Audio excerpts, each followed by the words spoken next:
Ini kok ada hubungannya apa nih 2024? Bos nggak lihat lah, ngapain lo cari muka lo dan seterusnya dan seterusnya. Pamer harta, wah flexing lah istilahnya Be sekarang tuh Be ya. Di medsos kita jadi iri.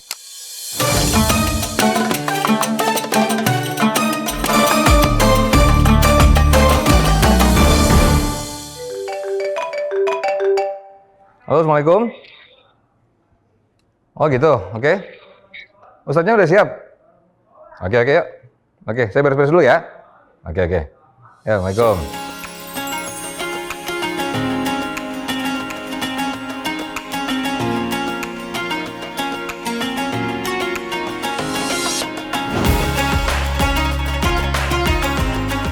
Ya, Assalamualaikum warahmatullahi wabarakatuh. Alhamdulillah, senang sekali kita jumpa lagi di Nyopirin Ustadz bersama saya Muhammad Sofyan. Nah, alhamdulillah saya baru saja selesai bersiaran langsung di Damai Indonesiaku. Nah, di episode sebelumnya saya biasanya menjemput Ustadz dan juga mengantarkan Ustadz ke lokasi Damai Indonesiaku. Kali ini saya mengantarkan langsung beliau ke rumahnya setelah tadi live di Damai Indonesiaku. Nah, cluenya Ustadz yang akan kita ajak ngobrol di Nyopirin Ustadz kali ini, beliau sangat kental sekali dengan logat Betawinya. Siapa dia?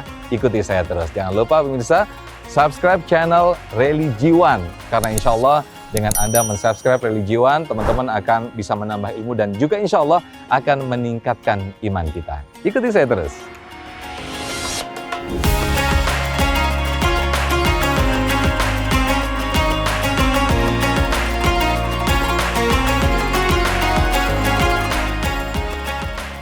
Assalamualaikum Babe. Waalaikumsalam. Masya Allah, alhamdulillah. Sehat Babe? Alhamdulillah, gimana? Nah, ini dia sahabat Religiwan yang saya bilang tadi. Cluenya kental banget dengan Betawi ya. Babe Haikal Hasan. Sehat Babe? Alhamdulillah. Alhamdulillah. Anda mau pulang dulu, ente. Ayo, aneh anterin Babe. Serius? Kita Gua juga bawa mobil nih. Udah, jangan nyampein orang Betawi juga punya mobil nih.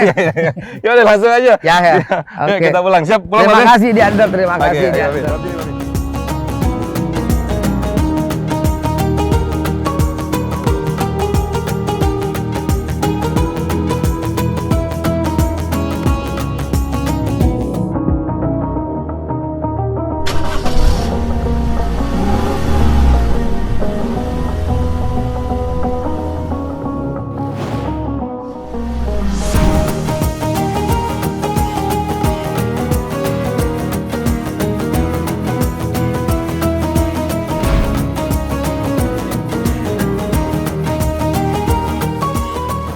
Ya, Assalamualaikum warahmatullahi wabarakatuh. Sahabat Religiwan, kita sudah bersama Babe Haikal Hasan. Gimana enak, Babe? Enak mobilnya. Mantap banget ya? Enak, mantap. Terima kasih. Enakan mobil lu sama gua.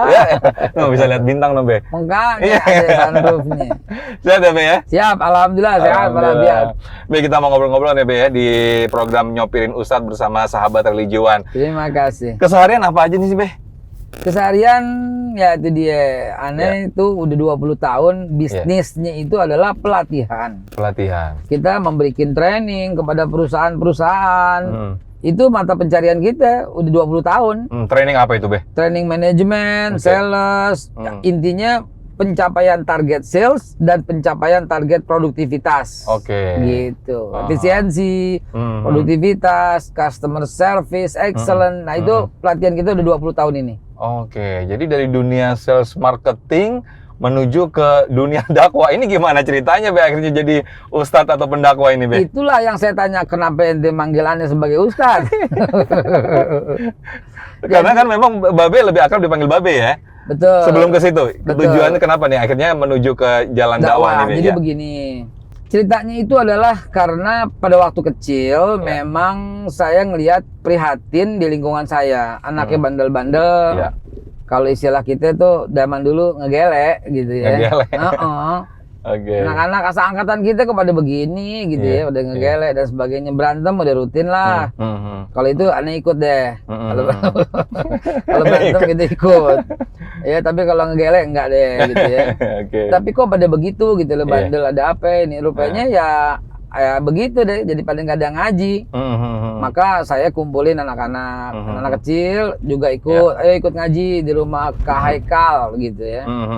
Nah, di rumah Kak Haikal ini kalau pemirsa nonton nih, karena muridnya jumlahnya udah jutaan ya, udah sejak tahun 80-an. Mungkin banyak yang lihat nih, oh iya ini gue juga dulu diajarin, soalnya manggilnya tuh Kak Haikal. Karena saya bukan, backgroundnya bukan seorang ustadz gitu kan. Nah akhirnya berkembang terus, saya bikin yayasan pemberantasan buta huruf Al-Quran sampai sekarang. Jadi wajar lah kalau umpamanya kita masuk ke dalam dunia dakwah, karena memang sejak umur tahun 80-an kita udah ngajarin Al-Quran. Oh jadi sebelum Mbak Be terjun ke dunia sales marketing tadi itu sebenarnya Mbak Be udah di dunia Al-Quran dan dakwah ya Be? Iya dong, itu SMP. Oh SMP ya? SMP udah mulai kita, SMP aneh bikin yayasan. Ngajak anak-anak kecil, yayasannya asal nama doang deh, yayasan apa kayak dulu, yayasan Awalina Qurani. Iya. SMP aneh mulai ngajar, SMA mulai ngajar Quran, terus aja. Jadi memang dari keluarga, dari background keluarga dan juga background pendidikan sebenarnya memang udah dari dulu emang Al-Quran ya. Emang pesantren masih kecil. 2 SD-nya juga SD Cawang. Pesantren ini juga namanya Mambaul Ulum. Gitu di Cawang. Santri nih, ikut SMP juga, SMP 20 tetap Darus Saadah, Sondet gitu. SMA juga, SMA tetap Darus Saadah gitu. Kuliah juga di Ma'hadul Ulum Islamiyah wal Arabiyah King Abdul Aziz. Dulu sebutnya itu Lipia ya, zaman dulu.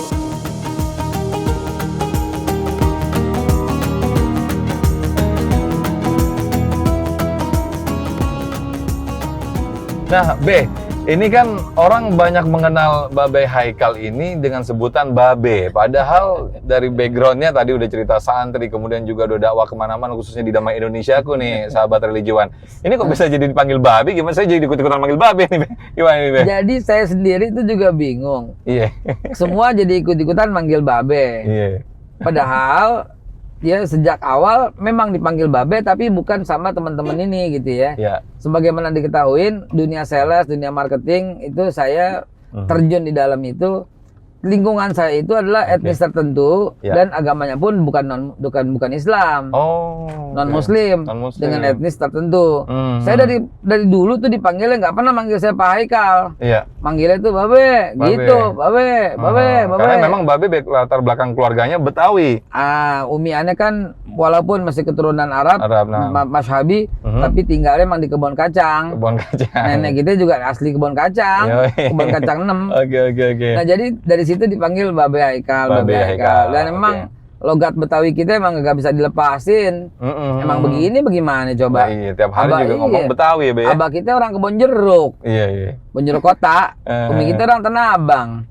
Begaul di Tanah Abang sama di Kampung Melayu, di Condet. Ya udah. Iya. Makanya kita perjalanan ke Condet nih, Be. Ajib. Beli parfum di sana banyak. Boleh. Sama kurma. Nah, Babe, saya pernah dengar cerita katanya ini ganti tanggal lahir. Mungkin bukan ganti tepatnya. Gimana tuh, Be? Nggak pernah ganti. Jadi begini, menurut abah saya lahir tahun 69. 69, oke. Menurut umi saya lahir tahun 70. Ya, selisih setahun, Be. Iya, itu. Kalau tanggal sih sama gitu. Tanggal sama. Jadi, saya bingung waktu itu siapa yang mesti saya dengerin nih. Abah saya tetap bilang, kagak, lu lahir 69, kata abah saya. Lu kan lahir di Bogor. Kata abah saya gitu. Tahun 70 kita udah pindah di Kampung Melayu. Kata abah saya itu. Tahun 69, 68, 66 itu masih di Bogor, kata abah saya. Lu lahir di Bogor, kata umi saya. Jadi bener di Bogor nih, Mi. Iya, tapi tahun 70 abah salah, katanya gitu. Rupanya itu ada masuk SD, dimudain lah begitu. Dia dibikin 70 supaya aneh nggak malu gitu. Kata umi itu begitu. Jadi akhirnya tertulislah 70 gitu. Sedangkan yang asli 69 gitu. Sementara 69. Akte lahirnya dibikin 70 karena udah kadung SD 70, SMP 70 gitu. Jadi sempat ribet dong Be dulu ngurus-ngurus aktenya segala macam ya Umi ya. Ya biasa deh. Yang penting nggak ngilang anak siapa. Masih diakui anaknya Umi sama Abah ya Be.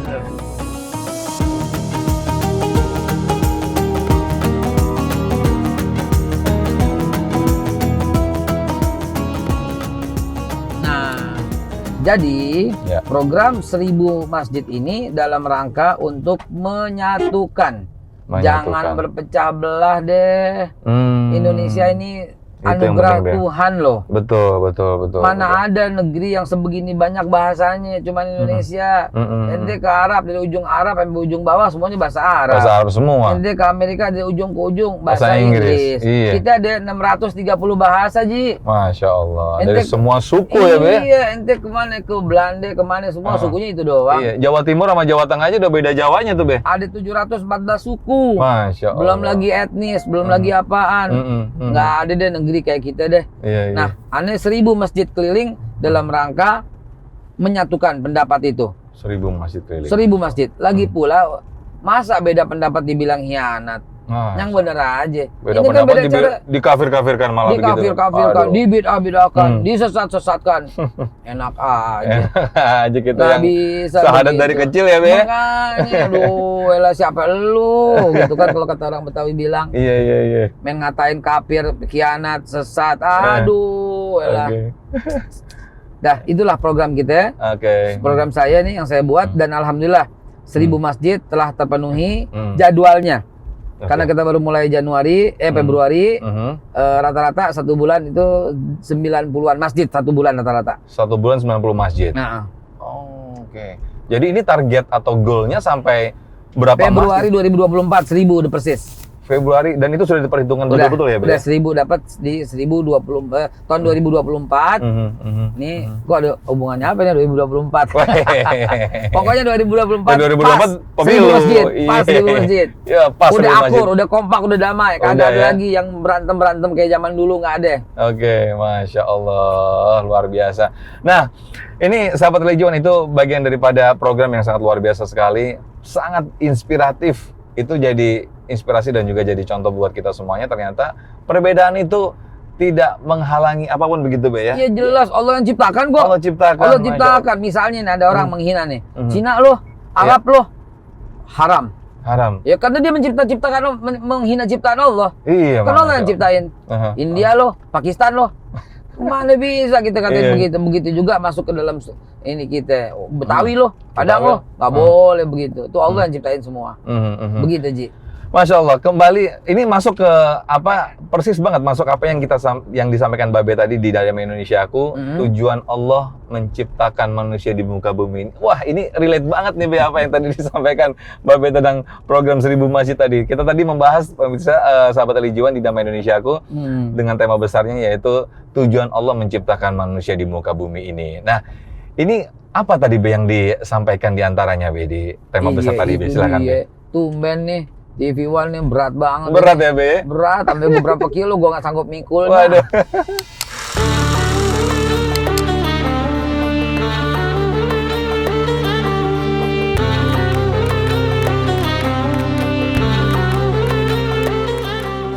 Itu bagian daripada pengabdian. Jadi artikan dengan luas. Mengabdi bukan hanya sujud.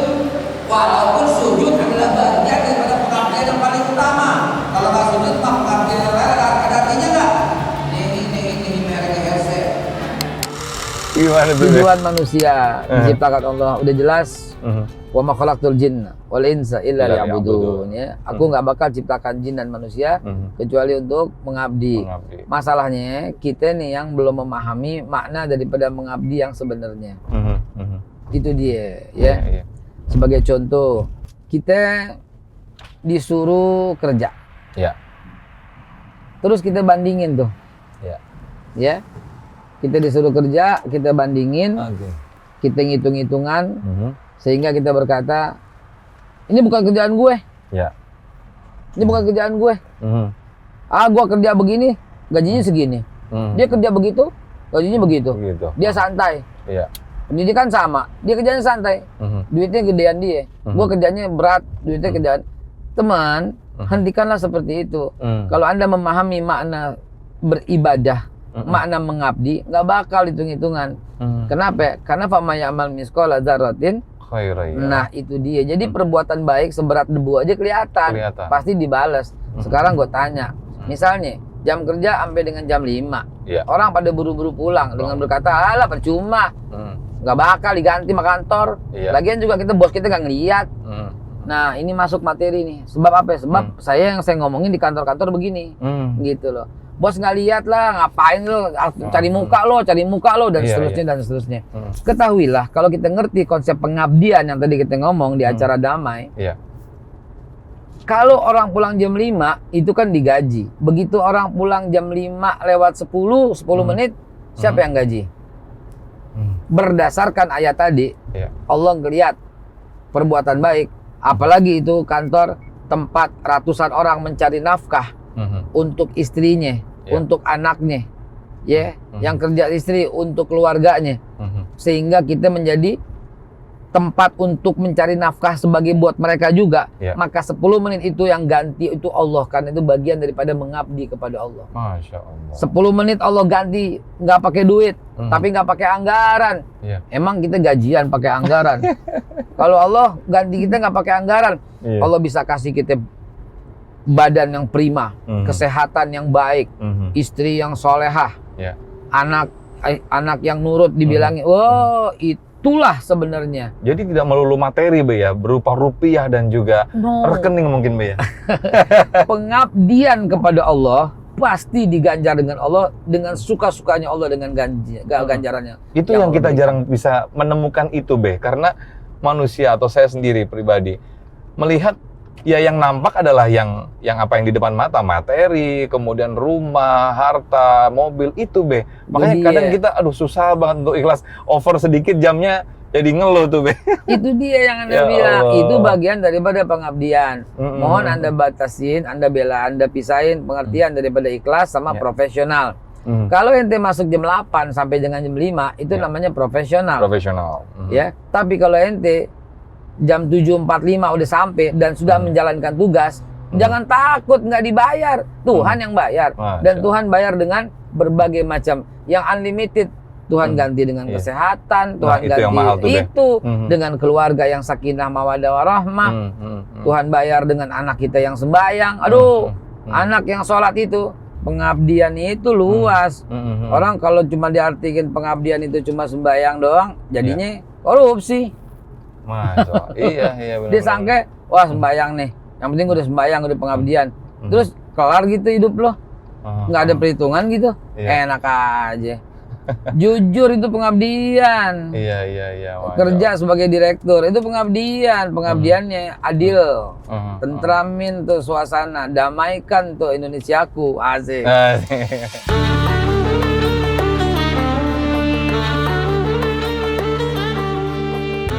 Be, sekarang ini kan lagi sering kita melihat orang dengan posisi atau jabatan tertentu pamer harta, flexing lah istilahnya Be sekarang tuh, Be, ya, di medsos, kita jadi iri. Nah, ini bagian daripada termasuk tujuan hidup Allah menciptakan manusia. Ini gimana tuh, Be? Itu betul-betul pelecehan terhadap pengabdian itu pelecehan, ya. Masya Allah, pelecehan dalam pengabdian. Banget dalam mengabdi kepada Allah itu. Ini kita diiringi dengan hujan, asik banget ini. Masya Allah, Allahumma shayyiban nafi'an. Berkah Allahumma alaina wa la alaina. Selamat. Masya Allah. Jadi kalau soal itu, nah itulah satu, dia show off, dia pamer harta. Lagi pula dia sedang buka aibnya sendiri. Bagaimana tidak, gajinya berapa? Iya. Kita tahu, apalagi sama teman-teman yang segolongannya dia. Itu kan udah menyakiti, nggak menjaga perasaan orang. Dan mudah-mudahan yang kayak begitu, biar dicocok KPK aja buruan kali ya. Biar diperhatiin sama KPK.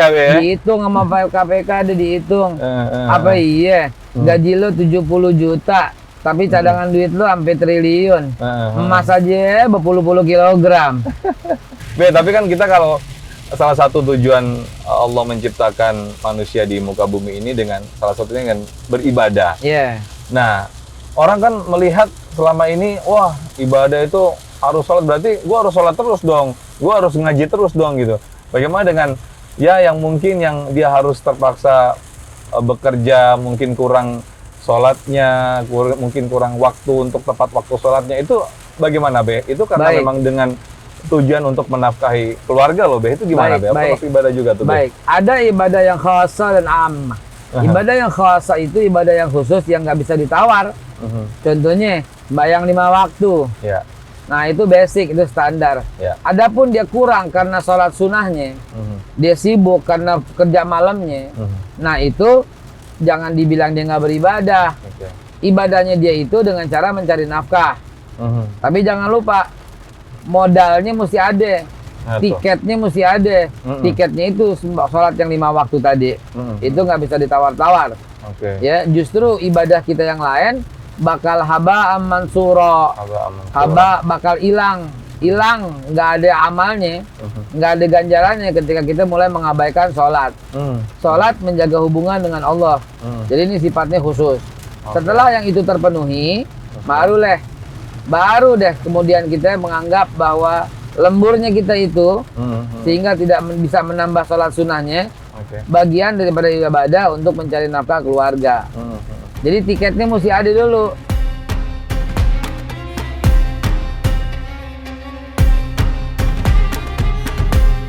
Ya, sahabat religiwan, yang seperti sahabat religiwan tahu bahwasanya Babe Haikal ini kan juga kerap sekali, sering sekali mengisi di program Damai Indonesiaku, yang mana itu sebagai pendakwah dan ustadz. Kenapa sih, Be?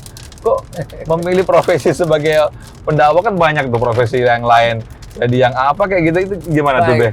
Jadi sebenarnya bukan sebuah profesi, tapi karena kita istilahnya dari melek mate, orang Betawi bilang melek mate itu dari kecil lah gitu ya. Karena kita dakwah nggak ada habisnya. Zaman SMP udah dakwah, SMA udah dakwah, kuliah udah dakwah, sampai terus sekarang dakwah, maka kita berada built-in di bidang dakwah gitu. Nah, nggak jauh-jauh amat dengan latar belakang. Latar belakang kita emang trainer, konsultan untuk produktivitas. Nah, itu dari pendidikan dan dari pengalaman sebagai pencapai sales target, pencapai marketing, pencapai produktivitas. Jadi related lah ke dunia dakwah dah gitu. Jadi ada basic dan juga ada modal sebenarnya sebagai seorang ini ya, trainer ya. Dan dakwahnya kita dengan target target 1000 masjid, target pemberantasan buta huruf Al-Qur'an gitu. Oke, Masya Allah. Itu kembali ke yang program 1000 masjid tadi itu. Wah, relate ya.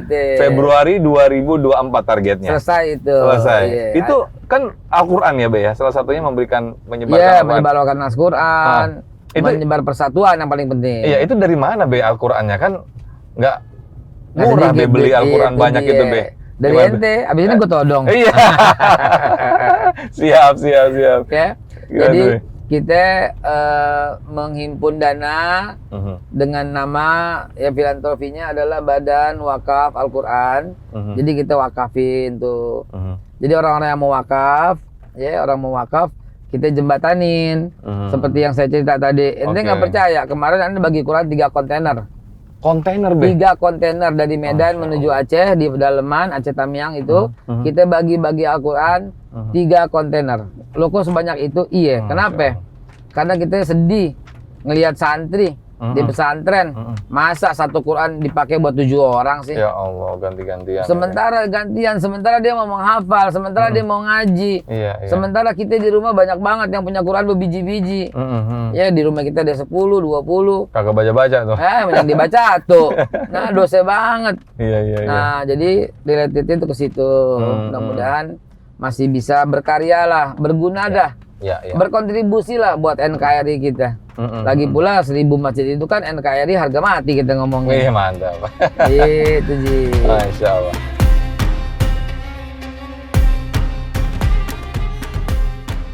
Begitu Ji. Sampai rumah kita nih. Alhamdulillah, udah nggak terasa. Ini udah khas kampung Betawi banget ini. Nah, lihat dong. Gitu.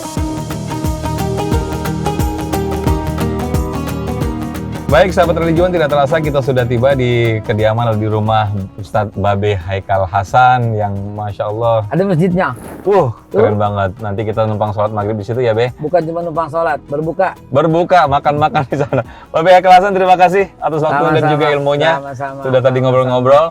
Dan juga sahabat religiwan, jangan lupa tonton terus Religiwan dan juga Damai Indonesiaku setiap hari. Kita hadir di Ramadan setiap hari, setiap pukul 14.00 sampai pukul 15.30. Dan di luar Ramadan, kita juga hadir setiap Sabtu dan Minggu live. Setiap pukul 12.30 sampai pukul 14.00.